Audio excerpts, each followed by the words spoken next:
you're actually going to be able to see my screen and share it. We're going to talk about one specific way that a lot of billionaires are made. And this has been something that I've been thinking about because I've been wanting to really make a lot of content around what is valuable and like what are the paths to becoming a billionaire. And there's a lot of different ways. I think a lot of it's really sexy to tech companies. Tech companies are where you get like you usually raise money. That's the typical way to do it. When you raise money, people give you money. You build ideally a really valuable company. Think Elon Musk, Jeff Bezos, Mark Zuckerberg with like Facebook. Those are really valuable companies. But then as you switch, as you find like other opportunity vehicles, like, well, I'm not a tech guy. So like, I'm not the one who's going to be making the next tech company. And I went to high school with a guy who made the next tech company who is worth $1 billion, multiple actually at this point. And he is worth so much because he started tech at such a young age. When we were in high school, he was building AI models before AI was super popular. And so because of that's not my specialty, I understand business. That's what I'm passionate about. It's what I enjoy. Finance and investments is kind of like the next big thing. So I think Warren Buffett, he usually did this by investing in public markets. And I'm not a public guy because I really enjoy the skill of business. That is what I go for. And on YouTube, I'm going to show you what we're doing now and how we formed partnerships. So we found partners within the business that were like, right, who's our specialty? Who are we going to be able to work with? And what are they going to do? So normally let's talk about how companies are valued so that you can, because this is how billionaires are made. And because every company is valued different, most of these billionaires, they have had a transaction of a business of some kind. And so I'm going to show you how business transactions are done. And we're going to go with some really basic examples. So we're going to say that this company was doing somewhere around, what's a good number? Let's say 5 million is a target. So we're going to go with that one. 5 million per year in revenue. And you're going to have expenses. You're going to have a ton of expenses. And those are the things like, what is the profit that you're left over? Profit is for vanity, profit is for sanity. And then we'll be left over with roughly on 5 million, you can just say 2 million of profit. Now, companies are mostly valued on a multiple of EBITDA. And what that means is the value, let's say, of this company could be sold at 2 million. Let's just say it's 4 million. So you're going to take this company and it's going to be valued on 4x its multiple. We'll just say that for now. So that's the size of it. Valuation, 2 million. So it's going to be a $8 million valuation on a 4x of profit. I'm not going to use EBITDA because that can be kind of confusing. So that's our base model. And in this base model where you have 5 million in revenue and $2 million in profit, the valuation is an important thing because valuation can vary wildly. And so billionaires are made by what's called multiple expansion. So here you can see a company that's doing 4 million, or it's valued on 4x of its profit. So let's just duplicate this company. And let's say that we scale it up exactly 2. So there's the company that we're buying is exactly, actually I'm going to have to probably see if I can, there we go. Perfect. So I'm going to double this. And now you can see, all right, well, we're no longer at 2. We're at $10 million in revenue and we're at $4 million in profit. So one might think, okay, well, if we're at 4 and it's a 4x valuation of profit, then we've just grown or doubled the valuation of the business, right? You might think 8 to 16 million, right? On a 4x. But the weird thing is that's not how valuations happen. So valuations happen generally based on risk. And what that means is the less risky your company is, the more valuable someone's willing to pay for it. So if you have long-term contracts, that's a more valuable company, meaning you're going to be able to sell for usually more money. So this is actually an incorrect example here. Let's draw a line right down the middle here. But this would actually be more like if you're at 4 million, generally you can expect to spend like, let's just say a 6x multiple profit. So you get a delta, and that delta is an extra 2x multiple that you're not getting, that you wouldn't get otherwise. So we'll just say this is still 4x, but you get an extra plus 2x on valuation.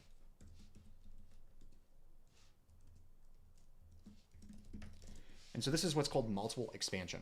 And this is how a lot of billionaires, this is specifically Brad Jacobs, one of the books that I read. Actually, I do have this on my Instagram profile. One of the books that I read when when my daughter was in the hospital was How to Make a Few $1 Billion.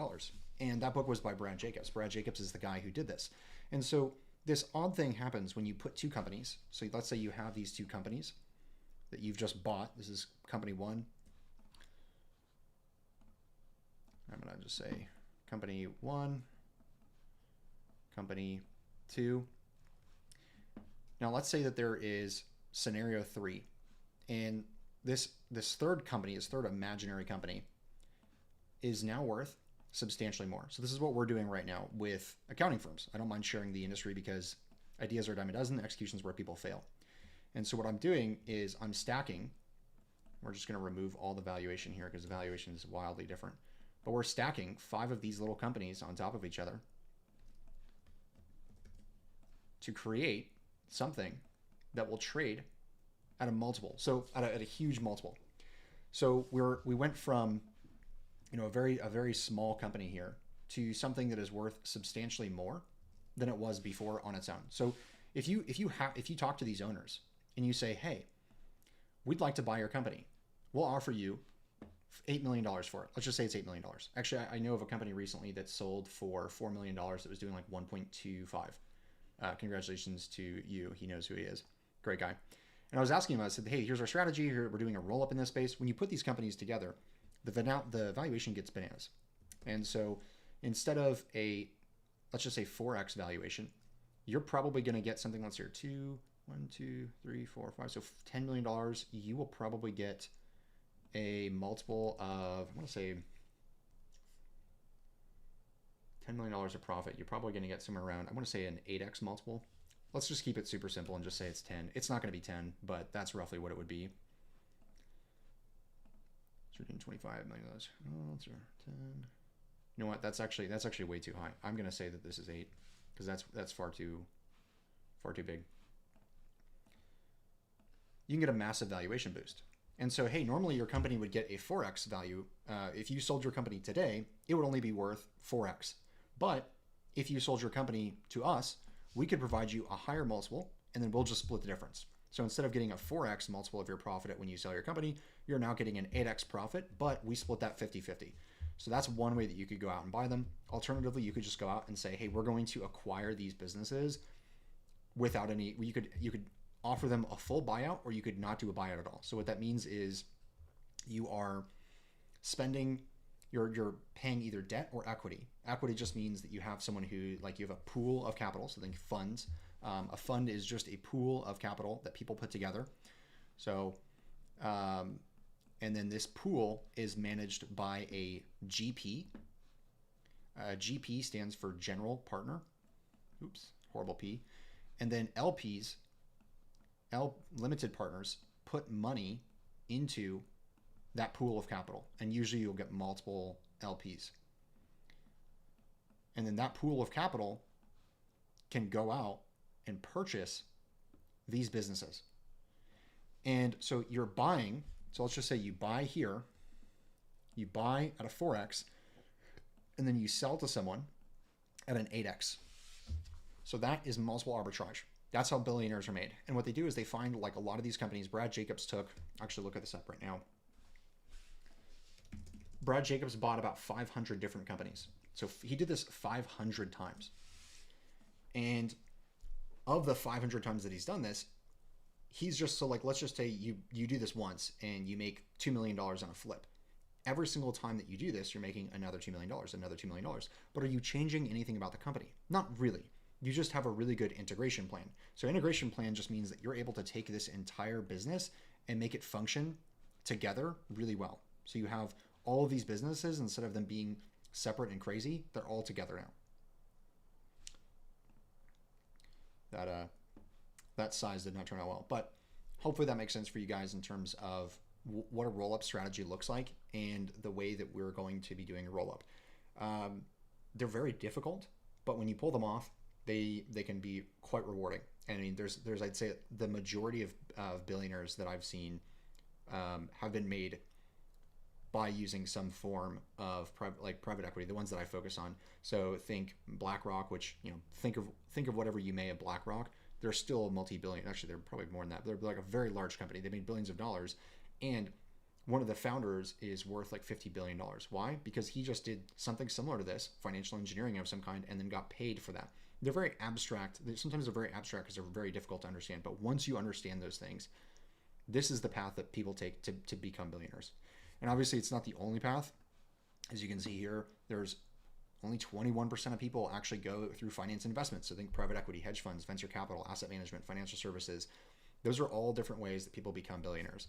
And this is just the one that I know. I have friends that are really good at real estate, and so they just focus on real estate. I am not a real estate guy, so that's just not my expertise. They also have things like oil, energy, and gas is huge. I know a lot of guys who will set up funds for real estate, and then they'll create a ton of different. They'll do something similar to either roll up in oil and gas. Actually, it was one of the things that Brad Jacobs had talked about. He said, "Hey, I'm interested in buying up a bunch of oil and gas." And the reason that his limited partners, the LP, so even though they don't technically control the pool of money, they told him, hey, we don't want to fund you going out and buying oil and gas because we've lost money in that. And so investors are in the game of buying down risk. They want as little risk as possible. So that is what a roll-up strategy is, what it looks like, and why we are doing that now, and how multiple expansion can make us quite a bit of money. If you have any questions, put them in the chat.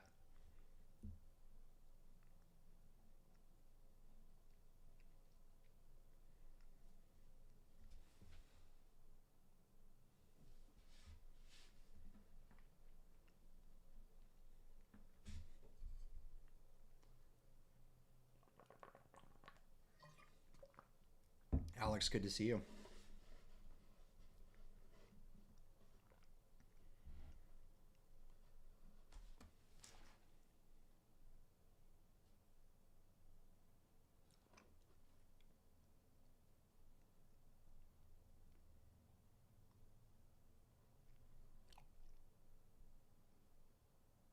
You can actually request to join if you want, Alex.